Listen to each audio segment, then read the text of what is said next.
people crying about the refs. Oh, It we're was going to the get to it. refs. I know. I'm interested to hear your take once we get there. I really am. Oh yeah, dude, Because I'm I'm going to ready. sound real biased. I mean, yeah, we'll get there, but I'm ready for it. I think I got some stuff. I did some deep diving Oh, last night. boy. Oh, Yeah. boy. Well, I'm concerned about the deep diving. So we'll just start the podcast content itself, the YouTube stuff. So if you're just joining us, everybody, welcome to the W Podcast. We are super excited that you're here with us today. And yeah, we're going to talk all things conference championship weekend with a couple other news and notes kind of sprinkled in here. So as always, if you ever have a question, feel free to drop it in the chat. We'll do our best to respond either in the show, which we do quite often, or we will also come back and respond later on. So if you're watching this and it's Thursday, like we always record on Mondays, but if you're Thursday, you can still drop a comment. We'll still do our best to get back to you on YouTube. And Devin, we also have a couple of social media pages. You wanna tell them where they can find us on the social medias? So you got on Instagram, you can find us at d.w.podcast. And then since Twitter is dumb and they won't let you do the dots, it's d_w_podcast on Twitter. That's right. That's right. You know what I should do? I'm going to put those in the chat just in case. Because you know what? I would easily. In the Twitter, the D and the W and the podcast have to be capitalized or it won't find it for some reason. Isn't that nice? Right? I'm not sure why it's not letting me do the comment. Anyway, well, I can't do the comment. No idea why, but here we are. It's fine. It happens. Yeah, it's all good. All right. So, man, heck, what a weird roller coaster of a weekend for football. Yeah. I mean, we'll jump into the predictions and recall all the memories from a great championship weekend with one game. But before we do that, for some of the bonus content, so if you listen to the podcast, we'll start when we get to the NFL. But today we're going to start a little bit with some NCAA, just some random things that we haven't had time to hit last couple of weeks. So number one was Jimbo hired Bobby Petrino. We didn't actually talk about this. This is kind of big news a little bit, but we didn't. So offensive coordinator, not even an advisor, which is kind of what I expected when he would come back. I mean, you feeling like that's the right choice there in A&M? Absolutely not. Okay. You're smiling about it, though. I don't understand. I mean, so the big thing with Jimbo that everyone's been talking about is that, he needed to hire a new school offensive coordinator, someone that, can really get the ball going and stuff like that. Mm-hmm. And you turn around and hire a guy that runs the exact same offense, basically, that Jimbo runs. Great. Same thing, but the same thing doesn't work anymore. The style of offense that Jimbo and Bobby Petrino, they run, doesn't work anymore. I mean, he was up at Missouri State, and that's going to be a tough place to go, go do anything, but he was going out to UNLV to be the offense coordinator out there, and then all of a sudden Jimbo calls him up and says, "Hey, I'll give you the offensive coordinator job down here in A&M," which I don't get. I mean, if I'm an offensive guy, kid coming out of high school, I look at that and go, yeah, he's doing nothing to keep the program going. You got the good defense, you got, this and that, but the offense is where it's been lacking over the last, 4, 5, 6 seasons. And I don't know that we'd look at Bobby as more of a developer. I really feel like that's what they need. They need a good offensive mind, but most importantly, they need someone who's going to develop the talent, because we've talked about it a lot of the last couple of years of how they've recruited really well on paper and it hasn't translated. So one, it's scheme, like you mentioned before, but the other part is you got to develop these players, because a lot of them, underclassmen, they're not always expected to be the best on the team, but if they have all the tools, let's make sure they're sharp and let's be ready to go. And that's what I feel like. That's what I feel like they need. But we've been over this. We don't necessarily all feel that Jimbo is the best head coach in the league anymore, or in the country. No, but I feel like he could have went, so many different other routes. Some of these up and coming young offensive play callers. You got Joe Brady, who pretty much turned Joe Burrow into Joe Burrow. And he failed as offense coordinator in the NFL, but he's the quarterback coach in Buffalo, and he's worked with a great mind up there with Ken Dorsey, who's learned from Dable. Come back college football, be that offense coordinator again, and maybe you get a head coaching job eventually, but maybe help turn that around. And it's just they went back old school for some reason instead of coming back into this new era of offense. Yeah. Well, maybe that's just Jimbo's way. Yep, and that's what's going to get Jimbo fired eventually. Yeah. Yeah. Well, real quick, we have one more recruiting thing, was the Jaden Rashada thing. So if you didn't know, he was originally committed to Florida, and he's decommitted whenever was it $13 million, right? It was, yeah, it was actually originally committed to Miami. Yeah. And then he slipped to Florida, didn't he? Yeah, flipped to Florida. For the 13 mil. Yeah, so he was supposedly getting offered $9 million from Miami. Well, then a 2 months ago, passed by and somehow gets a $13 million offer to go to Florida. Mm-hmm. Well, that fell through. So Miami, who had a good recruiting year, and a lot of it had to do with NIL money, is what it looked like on paper, or at least not below the surface. We'll put it that way. This is a 4-star QB, was one of the higher ranked QBs, top 10 overall in class, and he's coming from California, and so I don't know. He hasn't picked a landing spot now. He has a little bit more time still. He can do it. Spring isn't starting anytime soon. At least the weather definitely is not starting anytime soon. How cold is it there, man? What is it like there today? It's like in the teens. We actually had what they called thunder sleet today. Dude, why can't they just have snow or rain? And it wasn't even really sleet. It was more like it just hailed. Oh my gosh, dude. Yeah, it was like chunks of ice. It wasn't like the snow rain mixture. It was ice, just straight ice. So you remember back in high school, I used to fall asleep in first hour every day, right? Yeah. Every day. Did you fall asleep every day or no? No, not typically. Okay. Well, I was always sitting next to you, and I would every single one was always fall asleep. And there's a couple science classes, and I remember science, and I didn't like science. I liked weather though, and I thought there was this threshold. Once you get below like 35 degrees, if the rain happens, then it just snows.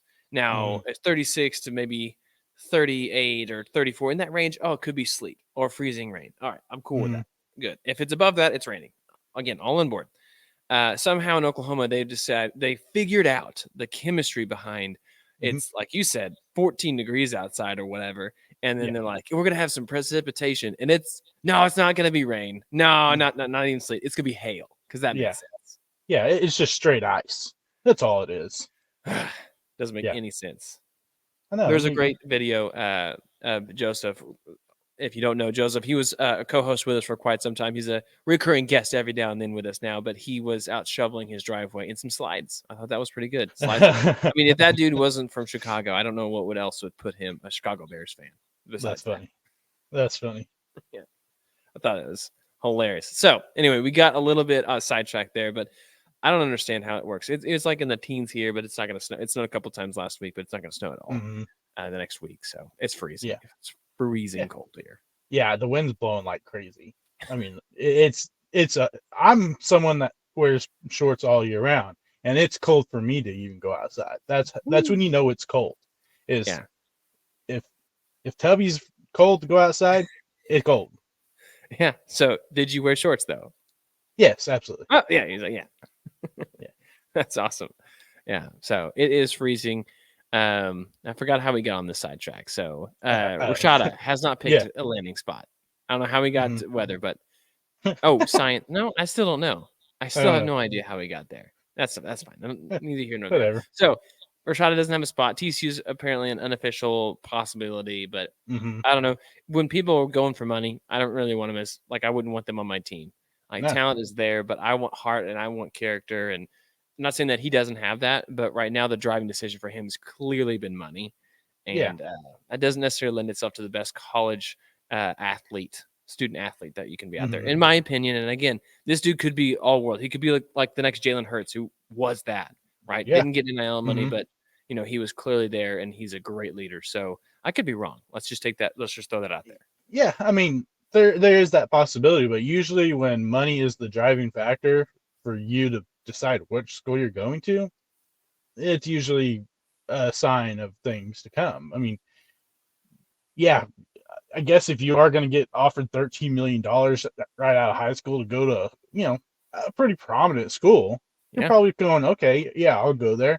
And I guess when they don't pony up, you're kind of butthurt and go, okay, I'll go somewhere else. But then you go TCU, who's a Christian school, who I doubt the NIL money's there, even though they are in Texas. There probably is some oil money somewhere around that, there for you.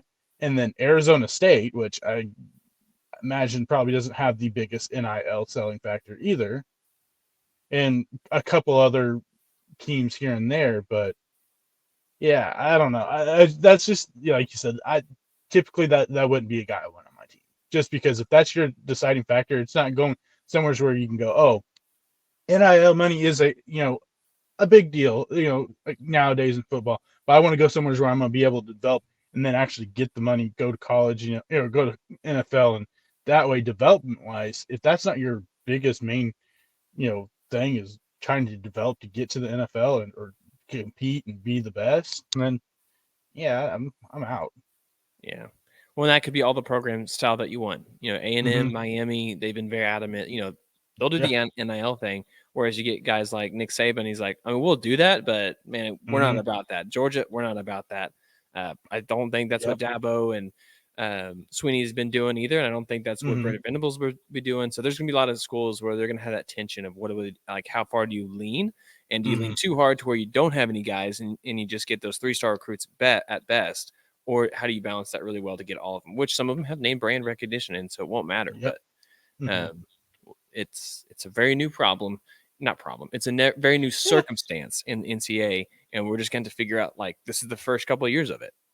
I mean, it probably is going to be a problem. I mean, foreseeing in the future. Yeah, I mean, the way the circumstances are already going, it looks like it's probably going to end up being a problem. There's going to be something's going to have to happen in the next couple of years, or it's just going to keep snowballing and getting worse and worse. Because I saw this thing came out yesterday, and the top 3 people, I don't know, have you heard of On3 recruiting? Yeah. Okay, so they put out this thing as like the top NIL, valuations, what their estimated worth is NIL wise, and the top 3 people have never played either a single down, second, a minute in college. And it's Bronny James, which all based off the name. Yeah. Mikey Williams, who's another basketball player. He actually already has like a big social media following, YouTube, stuff like that. He actually already has a sponsorship deal with Puma. Wow. And he's still in high school. I don't even think it's this recruiting cycle. It's the next recruiting cycle. So he's like a sophomore or something. And then Arch Manning. Yeah. All 3 of those people are, and it's all based off a name, what all that. But you got number 4, who's Caleb Williams, who just won the Heisman Trophy and arguably the best player in college football. Yet you got 3 people have never touched the field, never touched the court, nothing, have higher evaluation. That's going to be a big problem. I mean,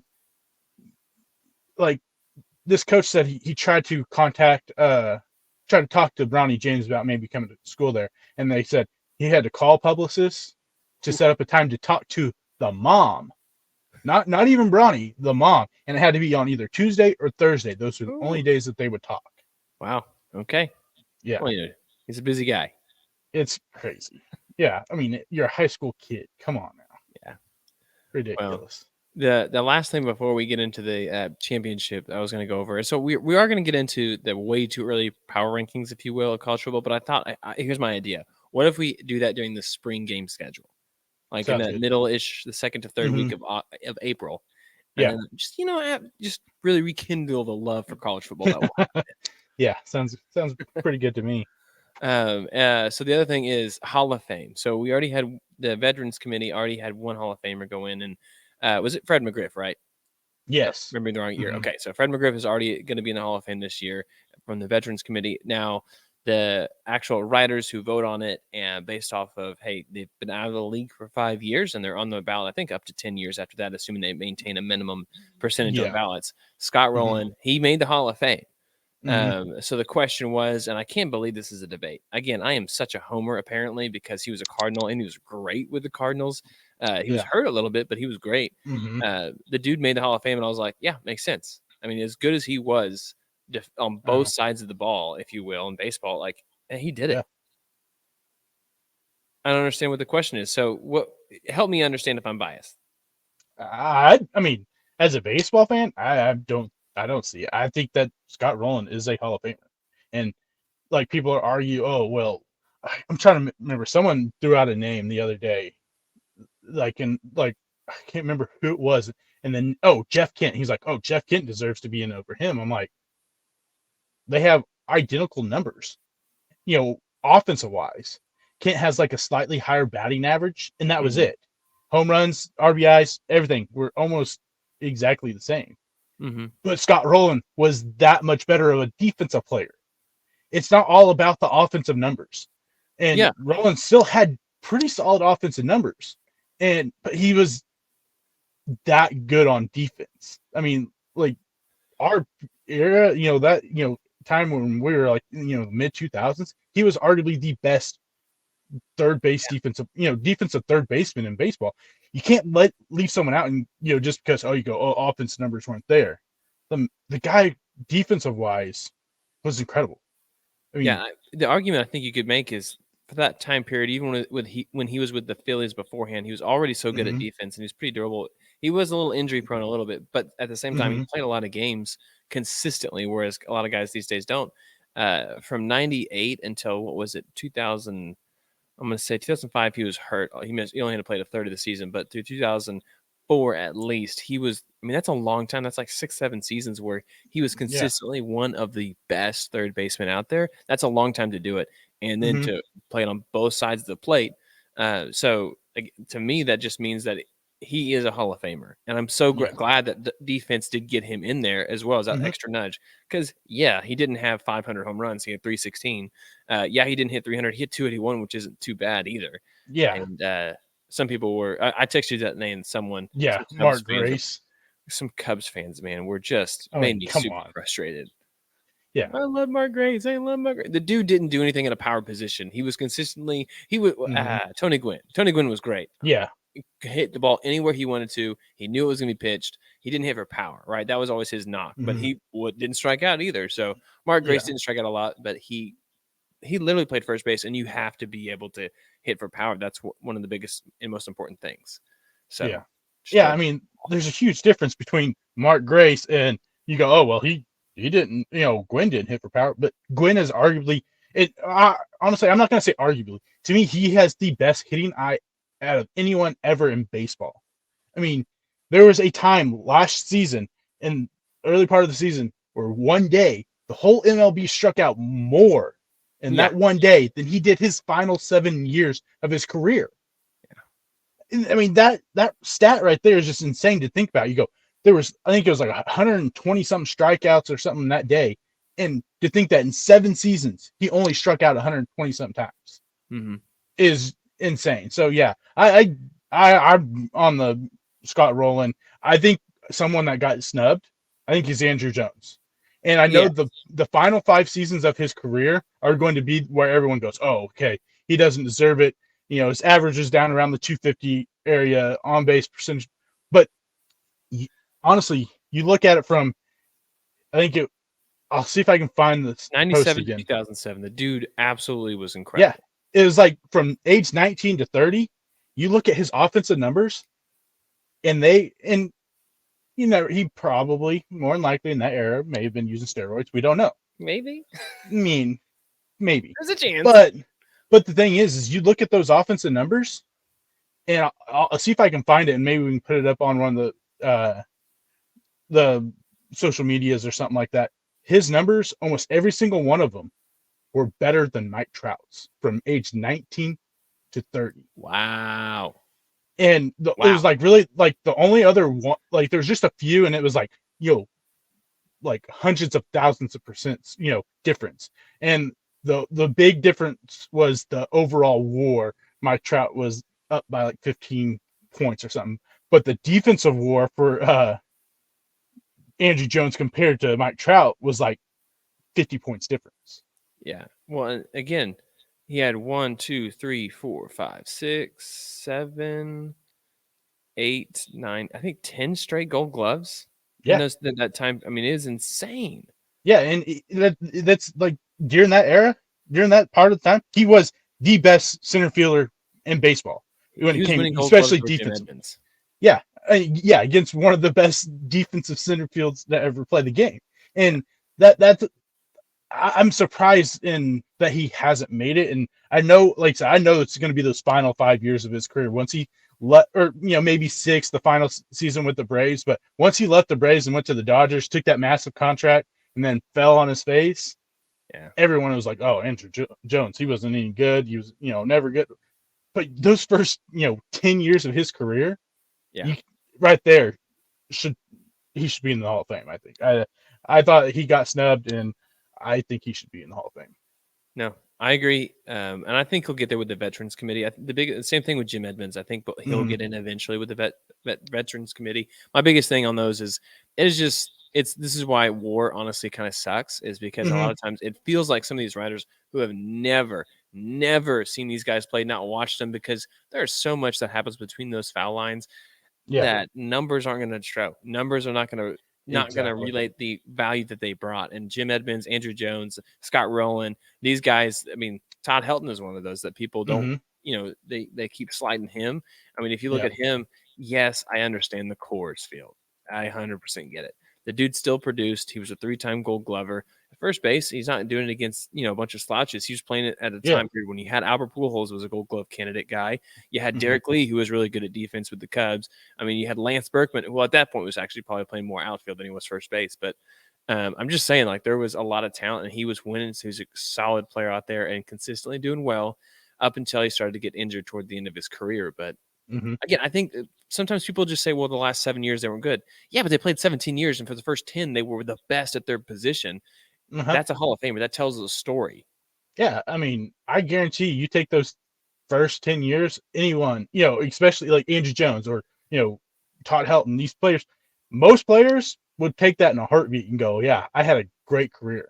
Yeah. And I probably should be in the Hall of Fame. Yeah, I think you made a good point that a lot of people just look at numbers. And numbers are a big factor in you getting into the Hall of Fame. But you also got to look at it from, like you said, between the foul lines and, in the clubhouse, they were leaders. They weren't just, these guys that went out there and showboat and got big numbers or, whatever.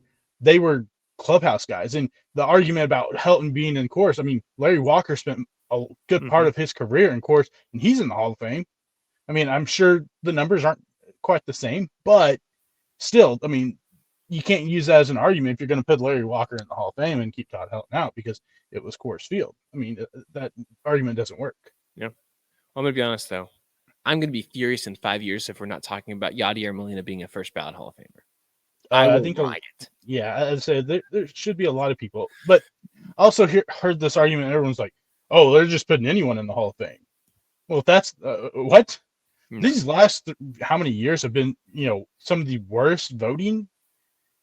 And if that's the case, if they're just putting anyone in, then why isn't Roger Clemens? Why isn't Barry Bonds? Why isn't Mark McGwire? Why isn't Rafael Palmeiro? Why isn't Kurt Schilling? All these people that, were tied to the steroids that, baseball-wise probably should be in if you're just looking at baseball. You're not talking about the steroids or whatever. They should be in, but they're not. So obviously they're not just letting everyone in. Yeah. No, I'm right there with you. Yeah. Dude, I'm just going to be fired up for baseball. It's January 30th as we record, which means tomorrow's January 31st, which means the next day after that's February 1st. You know what that means? 2 weeks until pitchers and catchers report. And then we're going to have live baseball, like legit, not like pitchers and catchers throwing back and forth highlights. We're going to have actual baseball pretty quick, too, with the World Baseball Classic. World Baseball, yeah. It's going to be awesome. So before we get into the other football stuff, I have one more NCAA thing. Okay. And I feel like as an Oklahoma fan, there was actually two injustices not to bring these up. One is Taylor Robinson, Oklahoma women's basketball player, set the NCAA record for most three-pointers in a career. And the crazy thing is, too, is that you're like, oh, she's probably throwing up a lot of threes. Well, she is. She's averaging, eight threes per game, but she's shooting at 44%. You better be. She should be shooting more. Yeah. And so, shout out to her for, breaking that record. Then Oklahoma men's basketball set the record for biggest win against a top 2 team in college basketball history, and just the absolute curb stomping of Alabama. Yes, that's the frustration I have with this OU team. They could be a tournament team, like a solid go deep. And honestly, if they made the right run at the right time, they could, because they keep losing these games by 3, by 2, by 4. Yeah. And it's the little mistakes that add up, and that's why you don't win those games. And it just drives me nuts. And then you see him play Alabama and smoke them. I mean, I was like, because this is in the team. When everything clicks, this works great. I think it really speaks a lot to how good the Big 12 is in basketball this year. Oh yeah. Like right after the non-conference schedule, ended, they showed the rankings for the top 10, strength of schedules, and all 10 were the Big 12 teams. Yeah. I mean, that's how. Yeah. So, I mean, I think it speaks to how good the Big 12 is. Like, there's some guy, he was talking trash about Oklahoma. He is an Alabama fan.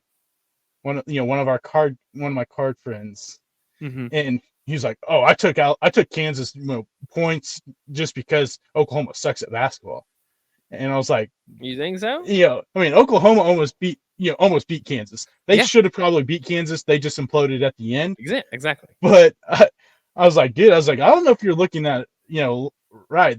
Oklahoma lost by 3 points to, 3 points or less to 3 ranked teams in the Big 12. And he's like, no, they suck. I'm taking, I think it was like 6, plus, or it was Kansas by 6.5, and Oklahoma lost by like 3 points. He's like, see, I told you. I was like, you still lost the bet. Yeah. But then, so when Oklahoma beat Alabama, I had to rub it in and go, oh yeah, the sucky Oklahoma team just curb stomped your number 2 Alabama team. He's like, okay, I got him. I was like, got him. Yeah. But like I said, I think it speaks to how good the Big 12 men's basketball, conference is. That Oklahoma record-wise may not look great, but they're actually a pretty solid team. Grant Sherfield is an absolute problem, and then we got the young Milo Zizan, who is going to be an absolute stud, I think. That's good coaching too. I love the coaching staff there right now. Well, yeah, you gotta love it. I mean, the Big 12, for what it's worth right now, is a very good sports college. I mean, if you want to go, that's a great one to go to, whether it's women's softball, whether it's the baseball right now, football, obviously basketball is there, golf. I mean, it seems like they compete really across the board. Baseball. So I don't know if I already said baseball, but yeah. Gymnastics. That's true. Gymnastics. Wrestling. I mean, we keep going. If you don't get started with the OSU person, they'll let you know that it's a wrestling. Yeah. Oh yeah. That's what we do. Yeah. They try. You talk back and forth. Go, oh well, you look at the Oklahoma, football against Oklahoma State, and then I'll go, oh well, look at the Oklahoma State to Oklahoma wrestling, and I mean, yeah. But hey, still, just saying, Big 12 is a good conference. People just underestimate them. Yeah, we'll start estimating them by 2025. Yeah, and that probably should be. Well, I mean, we'll be gone, and so I mean, softball, you're taking the best team out. So I mean, of course. Yeah, it just makes sense. It'll be interesting when that happens. But all right, you feel like you're ready for the NFL now? You just muted yourself. Oh, that's why. Okay, gotcha. Look at you. We're ready. All right. 3, 2, 1, go. Welcome back, everybody, to an exciting episode of the W Sports Podcast. Jimothy here alongside me, as always, is Tubby. Welcome back to the show. Oh man, I'm happy. I'm ready because that game last night. I was ready to talk last night, but we had to wait until today. We did have to wait. We were texting all about, and you're obviously talking about the Eagles 49ers game, right? Absolutely. That was the most exciting playoff game we've seen in how many years? Dude, that was such a bummer. Such a bummer. The Eagles, we'll get to that here in a second. So, for the record, everybody, if you're listening to the podcast right now, I just want to say thanks. Thank you for just downloading the podcast. If you haven't already, subscribe to it, but make sure you also review it and share the podcast with someone. We might have a little giveaway coming up here pretty soon for subscribers to our YouTube channel, but also, just a free giveaway to more than just one person. Like, we got something up our sleeves. It's coming. So just stay tuned with us, follow us. And if you didn't know, we have over 20 minutes of bonus sports and just live content over on our YouTube page. So you got to go check it out. If you haven't already, it's in the description of the show as you downloaded it today. It's it's a fun group. We've had a lot of people jump in the chat with questions, with, Mm-hmm. again, favorite stories of sports, whatever it is. We want you to be a part of the show because that's what makes sports so great, right? Oh, absolutely. I couldn't have said it any better than that. Okay, good. Well, I should have written it down, and then I could have showed it. I didn't do that. Hey, it's even more impressive that you just rattle that off in your brain. So, Thanks, hey. man. It's all in here. And Yeah. for those that are listening, I'm pointing to my heart. It's all in.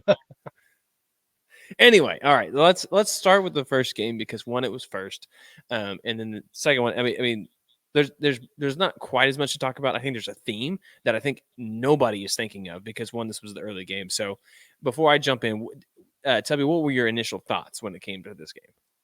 So I thought it was gonna. For the one thing that I was really wanting was to see Brock Purdy play against a legit NFL defense, and I was hoping some answers would have been answered. Questions would have been answered, and we didn't get that. Mm-mm. But I thought it was going to be a good defensive struggle, battle, and I mean it kind of turned out that way for like the first, couple minutes. Yeah. No, it definitely it was when Brock Purdy got hurt on that sack. Yeah, that was tough because then San Francisco, you're going out there with Josh Johnson, who's essentially a 4-string quarterback, and you're like, we'll see what happens. You still have CMC, you still have Kittle, and you still have Debo and Brandon Ayuk. By the way, I just gave you a list of everybody who caught a pass on the team that day. Nobody else. It'll also be the essentially who ran the ball. So they had the skill position players. The problem was it was just going to be one-dimensional. And up until that point, it was 7-7 halfway through the second quarter. And then Philadelphia had a great drive. They score. And then San Francisco could put something together potentially if all things go right. And I closed the ESPN app because we had just got off work and all this stuff. And I was like, 14-7. That's probably what it's going to be at halftime. I open it because there's less than 2 minutes left. And I was like, you got to be kidding. They scored. What is this, Georgia? That's what it felt like again. Yeah. I mean, who would have thought that you look at Brock Purdy and go, man, he didn't throw an incompletion, didn't turn the ball over, and you lost the game. Yards. I mean, but he did only throw, what was it, 4 passes, 2 passes? 4 for 4? 20 yards. Yeah, I mean, so granted, he did get hurt, but yeah, I was hoping to have some questions answered about Brock Purdy, and I bet you the 49ers probably were too. Heading into next season going, man, is this really the guy? And those questions didn't get answered at all. And really, like you said, that touchdown by the 49ers, you're going, okay, this is a little more interesting because the 49ers defense did come to play. That first 2 quarters, they were ready. And yeah, you have Josh Johnson, who, do you know how many teams he's played on? Or I shouldn't say teams, but he's been in the NFL for 13, 15 years, something like that. And he has, so I know he's been on the 49ers like 5 times, a couple of practice squad times. Yeah. But in total, if you count like every year he's been in the NFL and every team, like every other year, 23 teams, including practice squad. That's incredible. Oh, yeah. 2009 was the first year that he was drafted in 2008. Yeah. So 15 years. He's been on 23. I mean, I shouldn't say 23 different teams, but he's been on a different team, 23 times. Yeah. What school did he go to in college? I don't even know if I can. Oh, just give a guess, man. Give me a guess. San Diego State. Oh my gosh, he's so close. It was not San Jose State. Huh? San Jose State? No, it's San Diego. No? When you said it's just San Diego. Yeah, my hint was that it wasn't Division 1, which is a pretty good hint. But San Diego, dude, for some reason, I don't know. San Diego State was like, for some reason, that one popped in my head. But I'm impressed. Yeah, I mean, honestly, I didn't know that one, but yeah, I mean, it's a pretty good career, I guess. I mean, but I think there's one glaring thing that I noticed is that the NFL needs to re-implement the third quarterback rule. Yeah, where that they had this back in the day where you had 45 guys on the roster, but one of those that 45th spot was designated for a third quarterback, and they went ahead and went with a 46-man roster, but you could carry 3 quarterbacks if you want, but one of the spots didn't have to be designated for that. I'm like, well, what's the point? That game right there, because you don't want to see that in the playoffs. Whether or not that third string quarterback could have came in and done anything, probably not. But at least you have a guy that is used to throwing the football, and you're not having Christian McCaffrey or Deebo Samuel or Brock Purdy, who supposedly can't throw the ball, even though I've seen him throw it 40 times on the sideline. I know. That blew my mind. I kept seeing him throw. I'm like, I know it probably hurts, and it's an arm injury, which is a throwing arm, which is different than an ankle or anything else. But I'm surprised he didn't push through it. Like no. I'm gonna be fine. Like, do whatever you need to, but I'm gonna be fine. Especially when Johnson's out. Like, I just blew my mind. That was my thought. I was like, I mean, depending on how severe it is, if it's more along the Josh Allen where it's just like a slight tear in the UCL, then you absolutely could have pushed through it and you didn't, and you let your team down. So, but if it is completely ruptured, then that's a different story. Yeah, and we won't see Brock Purdy play again next year. But to me, I'm like, if it's completely ruptured, I don't think you're going to be able to throw that ball, period. I feel like you wouldn't have any strength in the hand to grip the ball. And they said, oh, well, grip was the problem. But like I said, I've seen him probably throw it about 40 times on that sideline. And if you could do that in the game where it's, 4 or 5 yards to relieve, the pressure on the, run game, who the Eagles don't have the best run defense. Yeah. If you could just relieve some of that pressure, then maybe we're talking something different here. But yeah, I thought you threw how many warm-up passes? You could have thrown at least maybe 10 of those during the live action. Yeah, I agree. Well, we can't talk too much about San Francisco other than a pretty disappointing end of the season. Very uncompetitive in this game. Philadelphia continues to dominate. Jalen Hurts only had to throw for 120 yards, was sacked only once, didn't lose any yards. They ran the ball 44 times, that includes 2 kneel downs by Minshew, but 44 times, 4 rushing touchdowns. I think after seeing that, I was like, it doesn't matter who wins, Bengals or Chiefs. I was like, the Eagles should be the favorite in the Super Bowl. I mean, 14-3, but only 1 loss with Jalen Hurts. This team has looked pretty dominant on both sides of the ball. Would you agree on that? Yeah, I would think they should be the favorite, just based on everything. Here's my problem. Let me tell you the teams that they played recently, and you tell me what dynamic quarterback they just. Man, this is a high-powered offensive scheme that we have, right? So obviously you had Brock Purdy. We're gonna agree no, right? We don't know, but no. I mean, even if he's healthy, I still think the Eagles win that game, and I don't think Brock Purdy is the answer that everyone says he is. Yeah, we're both in agreement. Daniel Jones. No. It's good, not great. Okay. Yeah. Move on. We had Daniel Jones again. We had Andy Dalton or Jameis Winston. I don't even remember. We had Dak Prescott in the game that they lost, gave up 40 points, but it wasn't Jalen Hurts' game, so I'm not really going to count that one as a complete game. The Bears game. So you had Justin Fields, but Justin Fields, did he play that game? Yes. So I still can't count him as, I mean, he's good. I would love Justin Fields on the team if I was a Bears fan. I'd want to keep him, but not much there. Then the Giants again, Daniel Jones. And then you had the Titans. Okay, no. So I guess we can go all the way back to the Green Bay Packers where we already know that Aaron Rodgers had one of the worst seasons he's ever had in his career. So again, I can't count that. Yeah. I'm going to keep on going down the line, and you stop me whenever we get there, but I got the Colts. I got the Commanders. I got the Texans. I got the Steelers. I got the Cowboys again. I got Kyler Murray. Ooh, maybe there's one. This is at the beginning of the year. Yeah, maybe. The Jags at the beginning of the year. Commanders, Vikings, and Lions. I mean, they did have the weakest schedule in the NFL. It shows right there. Even being in the NFC East, where you had 3 teams make it to the playoffs, it was the weakest, schedule in the NFL at the beginning of the season, and it shows. But also, the thing is, some of those games that against the weaker opponents, though, most of them weren't close. Yeah, and they dominated when they should have. Yeah, and I think that speaks a lot more to now. If you would have won by like a few points here and there against like Tennessee, these bad teams, it would have shown more than going, okay, yeah, they're just pretenders. But that defense is really good. They get Chauncey Gardner-Johnson back for the playoffs, which is huge in the secondary for them. And that offensive line, I mean, you had the number 1 defense in the NFL. Probably defensive player of the year, 18.5 sacks, Nick Bosa, and he doesn't touch the quarterback. No. So, I mean, that offensive line is mean.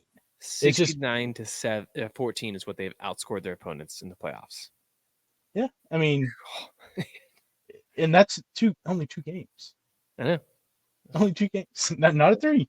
That's only 2. Yeah. And so, yeah, I mean, I would think they should be favored, and I think they are by like 1.5 or something like that. It's up to 2 now. Is it up to 2 now? Okay.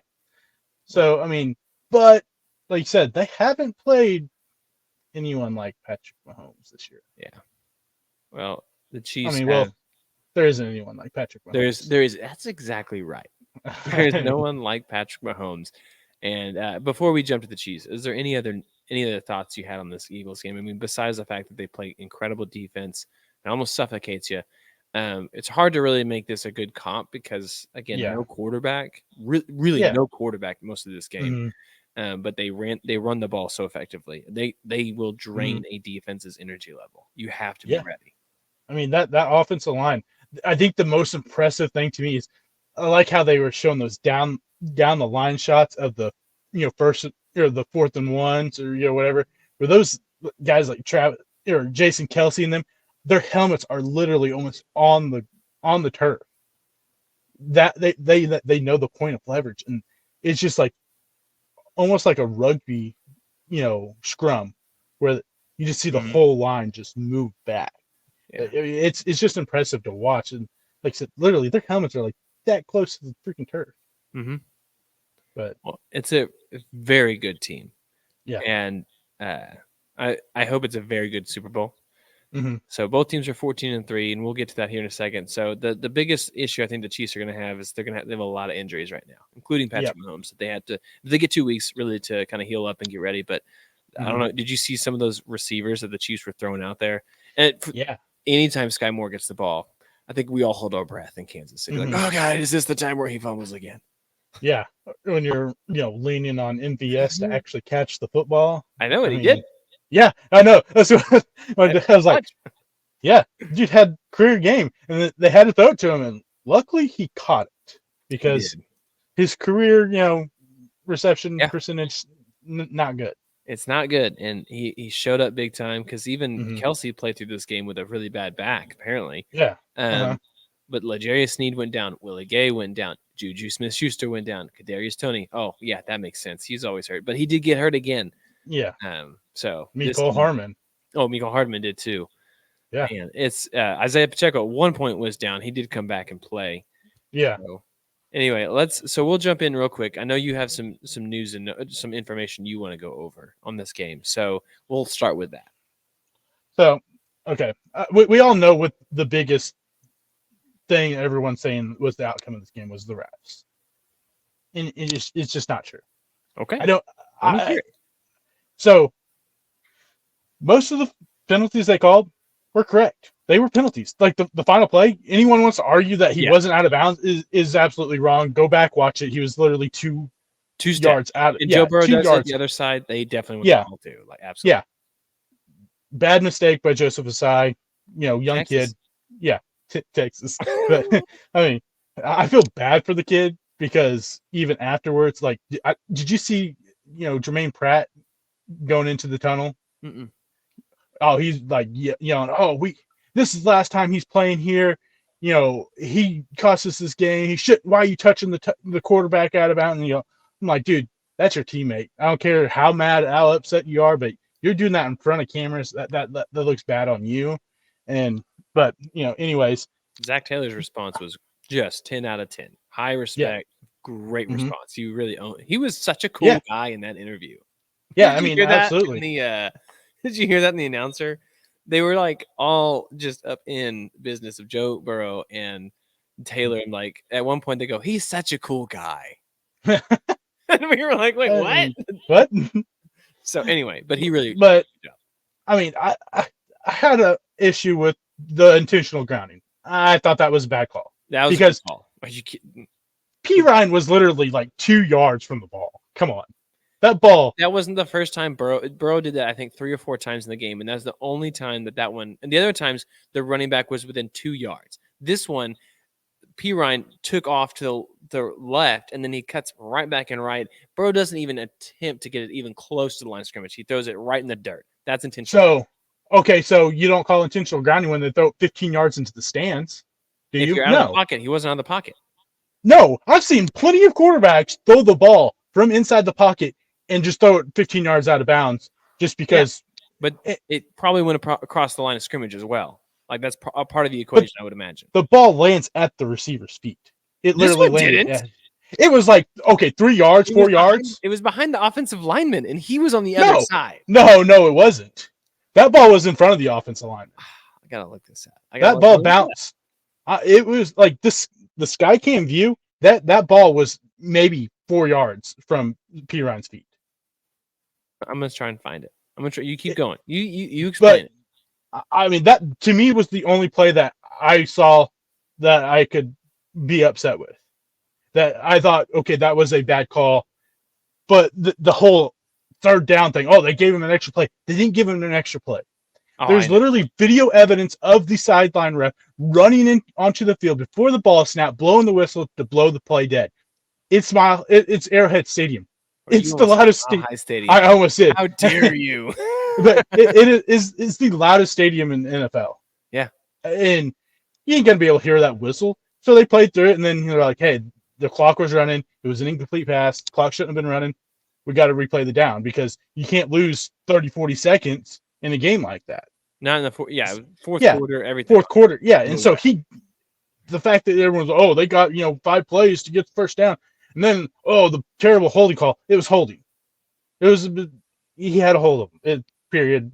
Don't care. And they're like, it had to have been rigged. These are the worst refs ever. So I went deep diving into the ref stats. Okay, here we go. We went in. I went in, and Ron Torbert, his officiating crew. So the officiating crews, they stay with each other throughout the whole year. Mm-hmm. His officiating crew was, and this is going to be a lot, so bear with me. So total flags, he was ranked 6th out of 13. Mid, not bad. But it was like the guys above him were like just 1 or 2, less than him. So, nothing big. But he's second in most flags dismissed or overturned by the NFL afterwards. Second lowest, I should say. Second lowest. Okay, big difference. Yeah, my bad. Second lowest. And so that right there tells you that they do a pretty good job at calling their game. And then the next guy had I think it was 20 different, 20 less flags thrown in the whole season. Mm. But flags thrown against home and away team, nearly identical. 93 against the home team, 92 against the away team. Okay. So the home team got flagged. Yeah, not being swayed. The 4th less flags per game. So he's only throwing about, I think it was 10 flags per game. Okay. And then 3rd less yards per flag. Okay. So play a little bit. Yeah. And then he's throwing 5.4 flags per game against the home team, 5.4 flags against the away team. And you have to go to the 100th decimal to find the difference, because he was the second lowest and the other guy above him was a differential of 0.01. Yeah. So that right there shows you that he's they have probably, if you look at the overall rankings, probably the fairest crew in the NFL. And there's a reason why he is reffing in a championship game. Mm-hmm.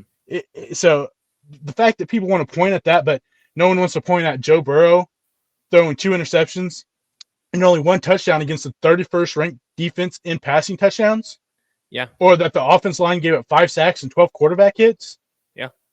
Or that the play calling didn't run the football when the Chiefs the week before gave up 7.6 yards per carry, the most ever in a playoff game, average. Yeah. So you want to point fingers at the refs, and I get it. Most of these people had money on the Bengals. Is the big problem, or you are a Bengals fan. But the officiating wasn't the problem.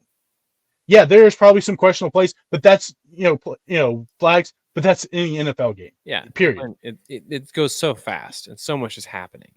And then on top of that, you got the Chiefs who were flagged 4 times for 51 yards, 55 yards. Mm-hmm.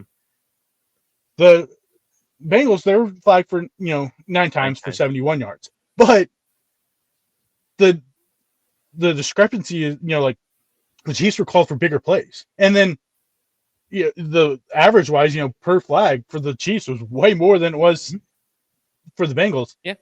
And on these big plays, these big, bad calls, the Chiefs didn't score a single touchdown. That that drive to the extra down, they punted it. They did punt. Yep. I mean, the intentional grounding, Burrow was probably going to air it out anyways because it's at the end of the game. He throws an interception the next play. He does, yeah. Well, I mean, the ball don't lie, Yeah. That and so Wallace said. I mean, I still don't believe that, but to me, there's more of a factor that you want to point the finger at the reffing, and yeah, reffing can decide games every once in a while. Reffing didn't decide this game. Yeah, the Bengals went up against a depleted Chiefs team. I mean, your quarterback is on one leg. Your best weapon has back injury. The day, the last, what did they say? The second to last snap of practice. Yeah. You lose your top 3 wide receivers. You lose your top corner. You lose your second best corner, maybe top corner, whatever you want to call him, and your best, you're one of your best linebackers. Yeah. But you still lose that game because Burrow and them, they didn't show up to win that game. As much as they want to say, oh, Burrow, he can win any, they didn't show up for that game. And a lot of it has to be put on the offensive line. Didn't keep Burrow upright, but Burrow still made mistakes. Defense didn't play as good as they have against Patrick Mahomes and the Chiefs over the last 3 games before this one. Officiating wasn't the deciding factor. The Bengals' poor play was the deciding factor. Yeah, you talk about that poor play, and the big penalties was part of it, but red zone. They were in the red zone 3 times. How many times they score? Once. 1. That's a huge difference. 2 turnovers. Yeah, both picks by Burrow, like you already mentioned. And the other problem is so they lost the turnover battle. They also lost time of possession.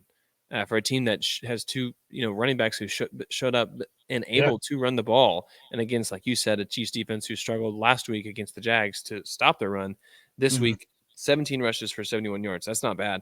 You just didn't do it enough. They had 13 actual run plays compared to 45 pass plays. Yeah. I can't believe that's what happened. For the Chiefs, it was 45 to 17. It's almost the same thing.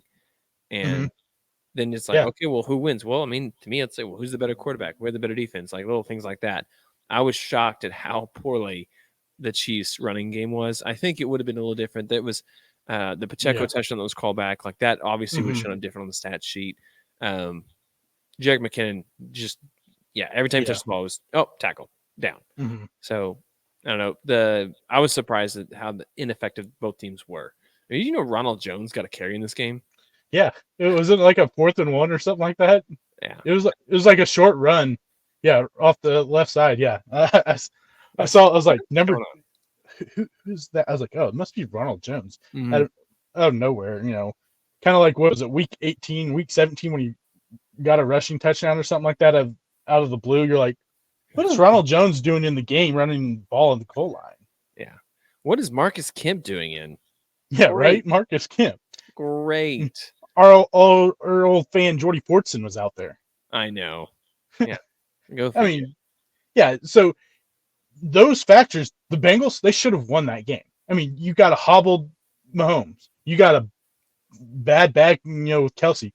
You're down your 3, or maybe not your 3 best receivers, but probably 3 most talented receivers. Yeah. You're down. You're down. You're one of your starting corners. You're starting linebackers. Yeah, I was like, man, we got to put a spy on Joe. He keeps scrambling for these big plays. And I'm like, well, we can't. Gay is hurt. Yeah. That'd be the guy. That would be the guy. Yeah, and so the Bengals should have won that game, but everyone missed one giant factor. It was Patrick Mahomes. Everyone counted the man out. They did. They really wrote him off. That's true. It's absolutely true. They counted out the best quarterback in the NFL. Mm-hmm. Most people were picking the Bengals. Oh yeah, Bengals are absolutely going to destroy him. Mahomes is hobbled, and me and you, and yours probably a little bit more biased because you are a Chiefs fan. But last week we were like, let's go. We both said, you don't count that man out. I know. You can't. You can't count Patrick Mahomes out ever. I don't care if he's got one hand. Even if it's his non-thrown hand, he can still throw left-handed. I've seen him do it before. Yeah, I'm still not going to. Incredible. Not going to count the man out. I mean, there is a reason why he is the best quarterback, and this was the best season Patrick Mahomes has had in his career. And I'll eat crow because at the beginning of the season, if you watch it, you listen to us, I thought Mahomes was going to regress a little bit more than he did last year also.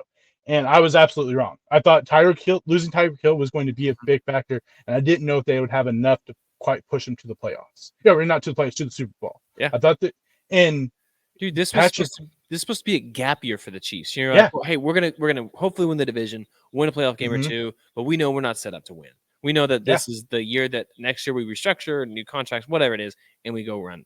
Now, gap year and all, Super Bowl. Yeah, if you are in the AFC, you missed your chance. The Bengals made it to the Super Bowl last year. Okay, great. That may you look at statistics and you go, how many more times are teams going to make it over the next 7-8 years? That's not the Chiefs in the AFC. Yeah, I mean, Mahomes has made it to 4 in his first 5 years.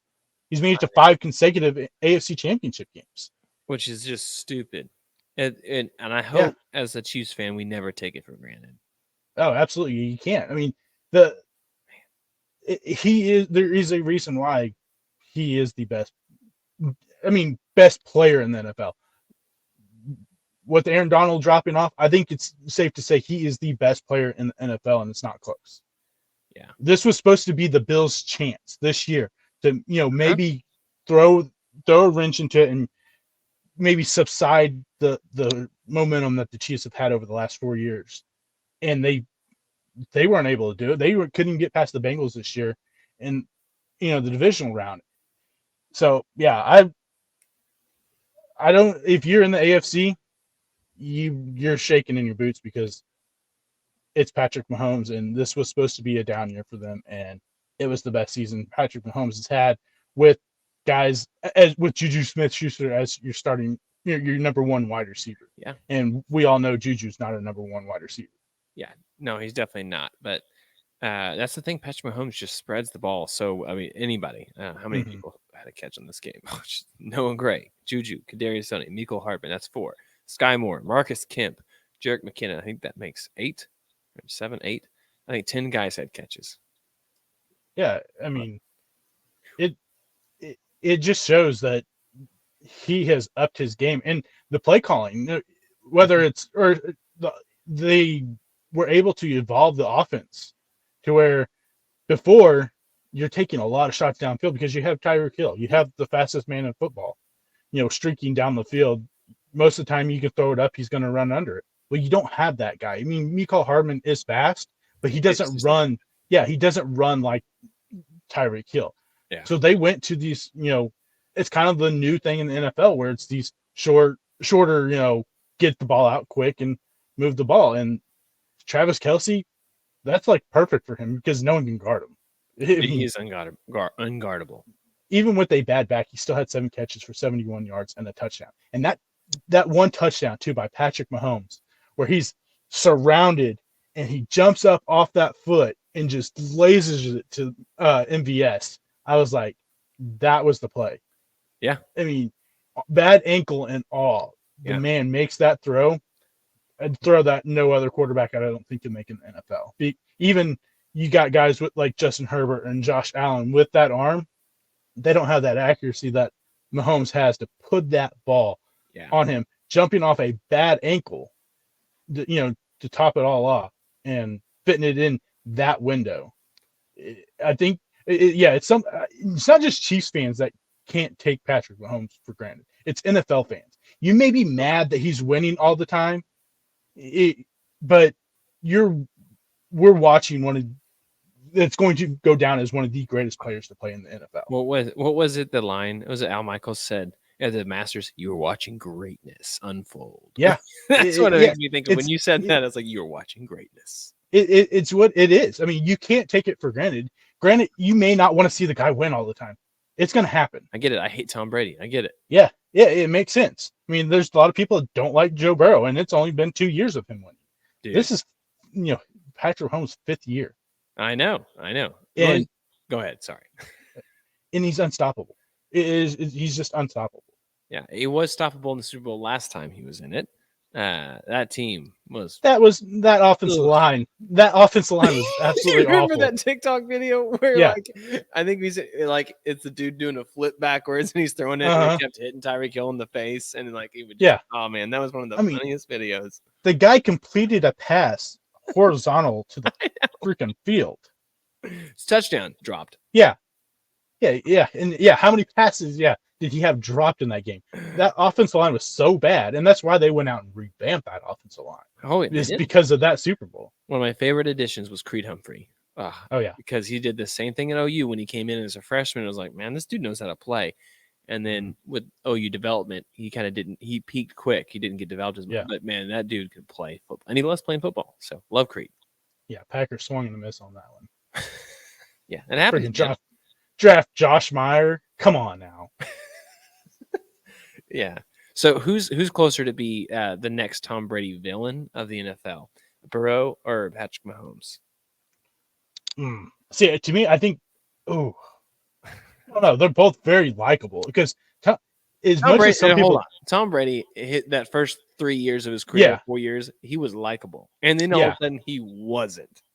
Yeah, and that's what I'm like. I'm trying to figure out which one has more. I think I'm going to say that Burrow will be because I think Burrow's easier to dislike than Patrick Mahomes. Patrick Mahomes just seems like a nice guy. I think he is. Burrow, for record, I do think that Burrow's a nice guy too. I think he's a great teammate. It's not that I don't think he's a nice guy. I think he's more cocky, overly confident, if you want to call it. I shouldn't say cocky because the guy can back it up most of the time. I shouldn't, and probably not overconfident, but it comes off as that. Oh man, that guy's arrogant. But it's more like a joking kind of way. So that's why I'm like, he is very likable. But I think his, way he holds himself will maybe be a little more dislikable than Patrick Mahomes. And thing is though, I don't know if, he can win, but I don't know if he can win like Patrick Mahomes can. Maybe. I mean, they have all the talent on that team. I don't know what it's going to look like running back but going forward, but they're going to have money issues. It depends on what player Burrow wants to be. Does he want to be that guy that goes out and goes, I'm just getting all my money? Or does he want to be the Tom Brady or the Patrick Mahomes where he takes team-friendly deals that you're able to build around him? And there's not very many people like that. And I don't know if Joe Burrow will be that guy because if not, there's a chance we don't see Tyler Boyd on that team. And in a year or so, we may not see T. Higgins on the team. And Joe Mixon maybe have to go also because they have some serious issues on that offensive line. Even with them going out and spending the money on these guys, they spent $22 million on 3 guys, and they gave up a total of, I think, 14 sacks between the 3 of them. And then on top of that, you're paying Jonah Williams, who is getting paid $12 million to play left tackle, and he had the most sacks allowed in the NFL this year. And you still got 3 years of that contract left on for him. Yeah. So they've got some serious problems. You went out and revamped that offensive line, and granted, it was a slight tick better than it was last year. But if you look at all the sacks, including the playoffs, he has the second most sacks of any quarterback in the playoffs, besides Daniel Jones, who had 1, and they play the exact same amount of games because Burrow didn't play week 17. Yeah, well, that's crazy. I was going to say, overall in the career, who do you think has been sacked more, Burrow or Mahomes? I would say Burrow. 124 times in the regular season. That doesn't include postseason. Yeah. In the regular season, who's played what? 1, 2, 3, 4, 5 years with 1 game his rookie year. So 5+ seasons, 121. Mm-hmm. 2 seasons where it'd be like, yeah, no, he's clean. Mm-hmm. That's insane. That's got to be fixed. And if they do fix that, I do think this Bengals team should be a problem. especially with the salary cap going up almost like $20 million next year, which is insane. But it'll get eaten up by one or two players for most teams. And it's if they can keep, because Jesse Bates will be a free agent. They're, one of their best defensive players. You got Jermaine Pratt, who will be a free agent. After what he said, I probably wouldn't sign him back because it doesn't seem like a great team player. But, there's a good chance that you may lose that defense coordinator. He may get a look at a head coaching job. Way he is. Yeah, and rightfully so. He should, because of what he has done with that defense. You look at it and you go, man, there's not really any names that pop off that page. Go, man, they're legit one of the best at their position. But then you look at how they play and how he schemes and stuff like that. He is a great defense coordinator, and so you lose him. Does that defense go with it? Man, some of it I think for sure will, because what he does. They say one of the biggest mistakes is people thinking that at halftime players make adjustments, and they don't. Coaches put players where they need to be to win. So the coaches are the ones who truly go in. They say, hey, this is what they're doing with this. This is what we're going to do when they do that. This is how we're going to adjust here. And he is one of the best right now in the game. He is absolutely one of the best. Andy Reid is also up there. We can't slight the Chiefs. And it was great to see both minds just go back and forth in chess pieces. And that's why this game was so close. And it came down to one big play. And honestly, my thought was whoever had the ball, like it was going to be a one possession game. I don't know if we did predictions on scores. I don't think we did, but mine was going to be like 31-27. Like it can't be a field goal at the end. It'll have to be a score. And whoever had the ball last is going to win. Essentially that way. You can't really count that last play as the Bengals had the ball. They really didn't have a chance there, but the field goal, man, if that goes into overtime, I don't know. I don't know if it goes into double overtime because neither of those teams are really moving the ball, but that field goal too, you watch the end of it and you go, that, personal foul penalty was the deciding 10 yards. I don't think it makes it. Because, he doesn't make that. That ball, it almost came straight down. Like, did you see the camera view of it under that camera? And it almost hits the camera behind the post. Yeah, it was. He had maybe a yard more if he had it, because you got to think of the trajectory, down, whatever. Yeah, that penalty was it. And I texted you like, man, they need to go and have a 10-minute drive and score a touchdown. And they had about a 10-minute drive. Didn't score the touchdown, and I was like, "Oh, they're in trouble." Yep. They've got Burrow's got the ball, but I think that was the right play was to absolutely because you made the field so much longer, and then when they got behind the sticks, it just made it so they were almost like, "Well, we just got to play to run out some time because it's too far. There's too big of a risk," and so they were playing for overtime with their last actual possession. The Bengals were, and so when the Chiefs kept on playing, it just worked out well for them. So. Those are the tough coaching decisions. It's like the declining that one penalty that they had in order to make them punt. Yeah, and that's what, like, when they immediately, as soon as they accept that penalty, I looked at my dad and said, that was a stupid move, because now you give Mahomes a chance to possibly get them in field goal range now. And then Taylor's like, never mind, decline it. I was like, yeah, that was the right move. Yep. And then it was the right move. I've seen people like, oh, I don't understand why you don't kick that and try to win the game. I'm like, you miss that, you give Burrow the ball at midfield with 2 minutes left in the game. All he has to do is get in field goal range. Yeah. We've seen Evan McPherson make field goals in the playoffs to win games. He did it 3 straight games last year in the playoffs. So you can't give them that opportunity in that short of a field. And Tommy Townsend has been the best punter in football this year. Number 1 punter in the league, or all pro, I guess is what he went. Yeah. And so, Reid, that's why Andy Reid is right there, 1A, 1B, best coaches in the NFL, right there with Bill Belichick. And I don't know, after this season, there may be more questions of Belichick is up there. We'll probably get more into that in the offseason, because I don't know if you've seen the reports about the whole Patricia thing and Bill Belichick and Mac Jones and Joe Judge. It's a dumpster. That was a dumpster fire waiting to happen. Like, some of the stuff that I was reading about I'm like, no wonder they were so pedestrian this year. Really? Yeah. I haven't seen any of it. So yeah, it's crazy. Okay, we'll see. Andy Reid playoff record is 20-16. I think that was going into yesterday. 2016, which is pretty stinking good. I mean, yeah, you're not getting to one. You're not going to one and done like a Cowboys team is if you're doing that. So no offense. I have a buddy of mine. He just moved to the area. Is we're Chiefs Kingdom up here, and he's a Cowboys fan. So, dude, I almost texted him after the Cowboys lost, and I was like, "Hold up, we got to win first, and then I can text him." I was too nervous. Yeah. Oh, yeah. See, I'm the same way. I ain't gonna trash talk before the game or during the game. I will wait until it's after the game, and if my team won, then I'll trash talk. I'm too superstitious. I feel like I'm gonna jinx the team. Yeah. No, I don't blame you. Yeah. So we saw what happened whenever I picked my team to win the Super Bowl. That was at the beginning of the year, right? Yeah. Oh. And you even said, you're like, oh, he actually picked him to win. See, he doesn't do. Yep, and I'm like, man, I jinxed him. I'm the reason why Rodgers stunk the first 10 weeks of the season. Yeah, well, that and Aaron Rodgers, who it looks like he's on the way out. Yeah, we had some news. Yeah, this week. You want to hit that real quick? I mean, we got a little bit of time.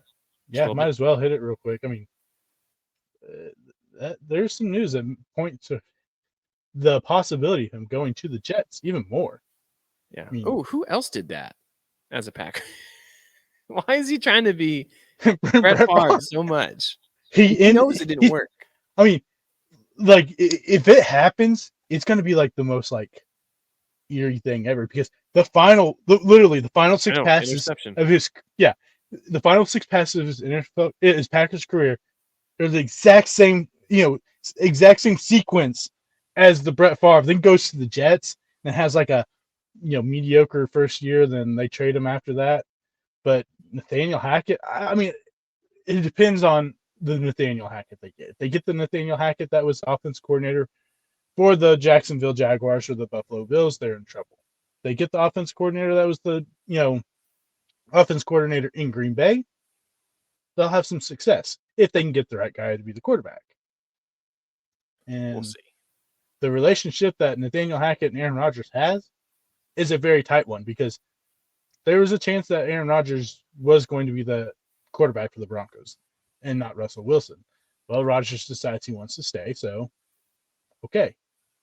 Now he has a chance to go with Nathaniel Hackett, and he says, "Oh, I still think I can, win MVP, all this stuff with the right situation."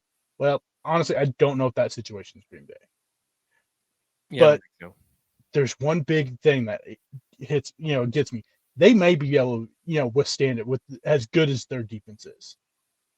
But there's one thing that no one's looking at, and it's, if Rodgers doesn't come in early and build a rapport with that wide receiver group, they will fail, because we've seen it. Rodgers doesn't like change. He doesn't like getting rid of his guys. Yep. And this year, showed a lot.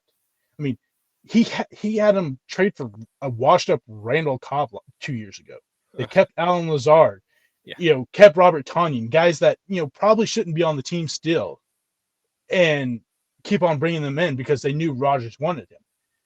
You've got a whole completely different wide receiver group, bunch of young guys with Garrett Wilson, Elijah Moore, Braxton Berrios. Depending on, I saw possibility that Corey Davis could be in the trade if they traded Rodgers to the Jets. So you're gonna have to build that relationship with those young guys, and it took him more than half a season to do that in Green Bay. What makes you think that's going to be a difference going to the New York? And so I do think that, at least for New York, the timeline for things to change is much quicker than it is in Green Bay. Just because of the media and just the massive market that they're in, it would have to go quicker. And Aaron Rodgers going there instead of leaving, that's a little different, I think. So it may just foster that quicker. So I don't know if he would jump on board, but I know that at least maybe the coaching, the GM, and the president, or whatever their title is, would at least jump in quicker. Well, that's the thing, that they have to be able to talk him into coming in for these, non-mandatory practices, these training camps, because that was a big problem with Green, this offseason. If he comes in, they may make the playoffs. And he comes into those mandatory and builds that relationship with Romeo Doubs and Christian Watson that Jordan Love has with those young wide receivers. And this is why I was, mid-season, I was all for Jordan Love coming in, because I saw whenever Love came into those games and threw the ball that he knew that those guys were going to be where they needed to be. Rodgers didn't trust them to be in those spots when they were there and wouldn't throw the ball to him. Jordan Love had that relationship with all of them, not just, Watson and Dobbs and, Samori Toure, the young guys, but he had that relationship with Cobb and Tunyon and Lazard and all those people because he was there. He's been there every, except for his rookie year, whenever COVID happened, he didn't have those training, those off season, whatever, but he's there at every single practice, running the first team practice for the first, 4 months of the, quote unquote season. And Rodgers comes in the last month, last couple of weeks of, and isn't there. And so that's what if they can talk him into doing it, I think it'd be good. I think that's the one downfall to Nathaniel Hackett being there. He may go, I already know the offense. I don't need to come in and learn the offense.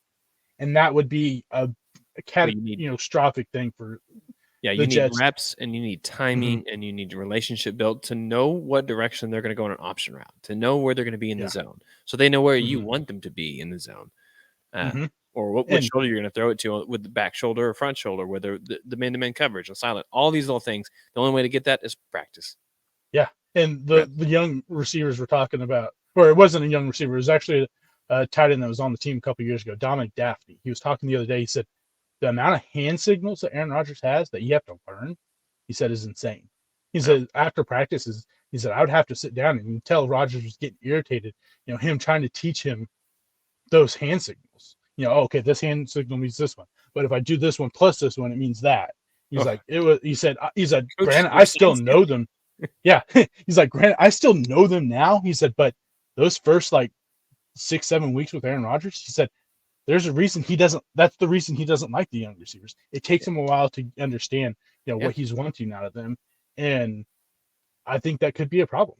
And if that is, the Jets are going to end up trading multiple picks and maybe players for a mediocre season again. And could be either Rodgers' final season or you get another year of Rodgers next year. And it's like Brett Favre's final season where it's not something you want to watch. Yeah, his second to last season was, but none of the last season was not good. No. Before we wrap up, real quick, 2 more notes on the coaching carousel, if you will. So Kellen Moore gets canned, mutually agrees to part ways. I think Dallas was done with him for the OC position, and he's already found a new job in Los Angeles with the Chargers. Who's the winner here? Is it Moore? Is it the Chargers? Or is it the Cowboys moving on? Oh man, I'm not the biggest fan of Kellen Moore, and part of me is like, how much of it is the Mike McCarthy influence of how bad his play calling has been this last couple of years? Because I thought the play calling for him in the 1 year that Jason Garrett gave him the play calling, we saw a really, really good play calling, good offense for the Cowboys. And then Garrett gets fired, McCarthy comes in, and we know McCarthy is an offensive guy, and he had his input. And so hopefully for football fans, and maybe not Chiefs or, NFC or AFC West fans, but we see someone that's able to come in and do something for Justin Herbert. And we see a good Justin Herbert from here on out. But is Kellen Moore that guy? I'm not 100% sure he is. Yeah, I'm not sure he is. I think for him, this is a slight step backwards as far as the career of a coach goes, only because I think most cases offensive coordinator for the Dallas Cowboys is such a high pedestal. It's such a high, very visible, that you hope that your next step, your next job is either head coach in the college world or you're a head coach in the NFL. So he didn't get that, but I think it's a loss for Dallas because that means probably Mike McCarthy's going to be calling plays. And I'm not a huge fan of his system in the NFL today, the way it's run. Not saying it's bad. I just don't think it works anymore. I think it's a win for the Chargers. I think that he's a good mind. I wouldn't, but the problem is for the Chargers, it remains neutral because I don't think the right guy got fired. Nope. And I think you could say the same thing for the Cowboys. There's the argument, and people want to throw up, oh, he won 13 games this year. You can't fire a coach after him winning 13 games. Yes, you can. We've seen it happen. The Chargers did it. They won 14. They went 14-2. Lost their first game of the playoffs. They fired Marty Schottenheimer. Well, that was his, cross to bear was going 14-2 and one and done. Yeah, but the thing is with the Cowboys is that everyone points at the numbers. They go, oh, well, him and Sean Payton have almost the same exact resume. But there's one big difference. And that's that Sean Payton can lead the team. Yeah. His team doesn't make the dumb mistakes and the crucial moments. Being lazy and not getting your feet in on a pass to the sideline, or running the last 2 playoff games. Your final plays are some of the worst final plays you could see. Yeah. And it's the holding penalties, all these offense penalties, defense penalties. Yeah, it's discipline. And where's the discipline come from? The head coach. It starts from the top. Yeah. And that's the biggest problem. And everyone's like, oh, but he's winning. But he's not winning. He's losing in the first round of the playoffs or the second round of the playoffs in an embarrassing fashion twice in the last 2 years. So I think he needs to be – I think both of them probably should have needed fired and brought in someone like a Sean Payton or someone that can lead a team, because you have the defensive pieces there. If you can build them up a little bit more, and I don't think Dak Prescott's a bad quarterback. I really don't think he's bad like everyone says. Yeah. In the NFL, that can be enough if you have a good enough defense. And to me, what I see, and I know it's not quite the same, but I see the same few things what happened at the end of the Aaron Rodgers, Mike McCarthy era, where the year after year, you just started seeing Rodgers get a little bit worse. And it wasn't that Rodgers getting worse, is that the play calling was so bad that Aaron Rodgers said the final 3 years of his tenure with Mike McCarthy, every single play that he called in, he audibled. Yeah. And whether or not Dak's doing that, I don't know, but we've seen a Dak Prescott get worse every year. Yeah. And I think at that point, you either make a move or you're going to be stuck in this mediocrity, and you're going to be stuck with a quarterback that's making $45 million who keeps turning the ball over, or you get rid of him and you hope you can keep that window open long enough that you can see some return from Dak Prescott. Yeah. I don't know. Time will tell. The other hire was Frank Reich going to the Carolina Panthers, who's already found a new spot after getting time away from the Colts. Mm-hmm. Thank goodness for him. Yep. I think it's a good fit. I like the hire because I do think Frank Reich he's a good coach. I think he's been handed a pretty bad situation in Indy for a while now, especially the QB position. And that was handled really poorly with the ownership since Andrew Luck left, and it's just been a revolving door. Now he has his work cut out for him in Carolina, but I think they have some good pieces that they can build around and maybe even bring a quarterback this year to bridge the gap and compete in a really weak division. Yeah, I agree. I think the Frank Reich hiring was a really good hiring. The fact that Frank Reich got fired from Indianapolis and Ballard kept his job, as well as Ballard has drafted, but you look at what Frank Reich had quarterback-wise, you go from Andrew Luck to Jacoby Brissett for a year, to Phillip Rivers for a year, to Carson Wentz for a year, to Matt Ryan for a few games, Sam Ehlinger, Nick Foles. Yeah, they're all the same guy. Yeah, it's just copy paste. You went from mediocre quarterback to mediocre quarterback or basically you went from a mediocre quarterback to a quarterback at the end of his career that really didn't have much left in him, to a quarterback that was a massive bust in the NFL, to a quarterback who was at the end of his career, to a quarterback that shouldn't be on an NFL team. Yeah, everybody follow that? You got that noted? We can hit rewind for 60 seconds, listen to Devin, and you'll follow it, and that will match up exactly correct. You're like, oh, he was right. Okay, cool. And so the fact that he was the scapegoat was the ridiculous thing. It's an Irsay thing, dude. It's classic Irsay. That's exactly it. That franchise will never be able to flourish because they don't have they probably will never have another Peyton Manning or Andrew Luck in that system because those two guys are. How lucky were they to get him? Because the ownership wasn't Irsay at the time, but Elway was drafted by this team in 88, 86, something like that. 80, I can't remember what years, but he said, no, I ain't going. Mm-hmm. So. Yeah, and so until Irsay he needs to sell the team because if not, he's just going to fail until he's not the owner anymore. And that organization will fail because it doesn't matter who they bring in. You brought in Jeff Saturday, a guy that's never coached a single game, high school, junior high, flag football, never coached a single game. And you bring him in because you're friends with him. And somehow he gets two interviews after the season he had. The two absolute, there was like the last 4 weeks of the season, he just got absolutely slaughtered. And it showed because he's not an NFL coach. Maybe down the line, maybe. But right now, that guy has no right being the head football coach on any team in the NFL, and maybe even college. And maybe he needs to go to high school and get some, do some learning or something, or be a coordinator, assistant, something. But he can't be a head coach, and he somehow ends up with that job, or it's just still tickets at that point. So because he's a fan favorite, he has been anyways. We'll see. So that is the show, guys. I know you may have been thinking, are they going to do some predictions?